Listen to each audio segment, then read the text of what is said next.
Hey everyone, this is Simon with Food Travelers. In this mini episode, we are doing a room tour at the Golden Temple Villa in Siem Reap, Cambodia. I was here to celebrate the Khmer New Year, which is a 3-day festival where many Cambodians are off work and come together for the Singrata, which is the beginning of the solar new year, as well as signaling the start of the rainy or monsoon season. Also, don't forget to support the channel by hitting that like and subscribe button. Here we go. The Golden Temple Villa is a 4-star hotel located near the heart of the city of Siem Reap, or about a 11-minute walk to Pub Street, that famous tourist street with its popular nightlife.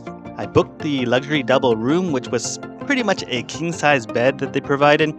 The room was about 36 square meters or 388 square feet. It was a very comfortable room with the bed having lots of room to move or stretch around while laying down.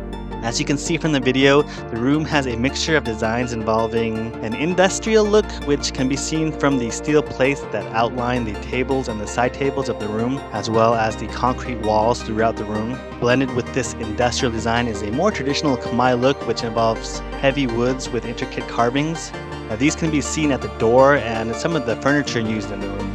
The room was very clean with amazing staff that were very attentive each day I was there, asking if I needed anything. More than enough plugs were located throughout the room, as well as your basic necessities like toiletries, water, coffee, hot water pot, refrigerator, and slippers. As you saw earlier, one of the things I really liked about the room was the buttons which indicate whether you wanted service or privacy from the staff that they could see from just right outside the room. There was also the ambient lighting, which was a great feature, and it did help in easing myself to fall asleep each night. The bathroom was well designed with the sink and mirror in the center and the shower and the toilet on the opposite ends of it. The ceilings were nice and high, and of course the bum gun that was over at the toilet was available for use, and it did have good power when sprayed. As for my room view, didn't really have much since I was only on the 2nd floor and there was a neighboring building right next to me, but some of trees were actually strategically placed, which did make having the window open have a nice feel to it. You'll kind of see the view further in the video.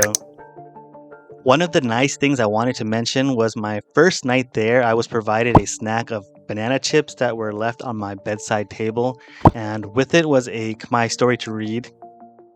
Some of the amenities that were included with the stay are free transportation to and from the Siem Reap airport if you needed it.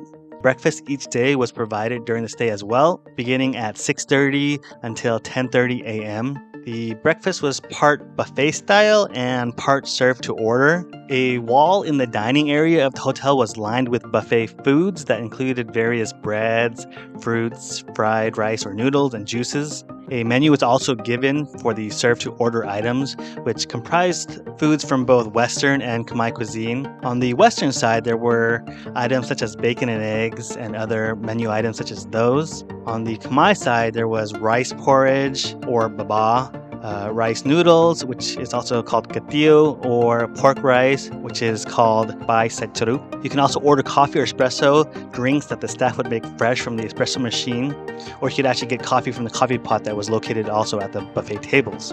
There was also a pool at the front of the property that was well covered by trees to kind of help with all the shading from the sunshine, because it is really hot over in the city and in Cambodia, as it is a tropical area. There's also a waterfall that fell from the 2nd floor into the pool. The waterfall was turned off at 10 p.m. each night to reduce the noise.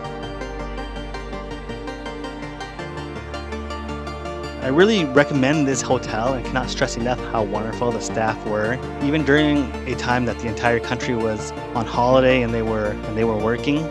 Lastly, I booked the room through the Agoda website, and at the time of booking, I paid $54 per night, which isn't necessarily inexpensive in Cambodia, but for me, I really think it was well worth it. And to support our channel, don't forget to hit like, subscribe, and hit the notification bell for the YouTube algorithm. And for more photos, follow us on Instagram. See you guys on the next episode.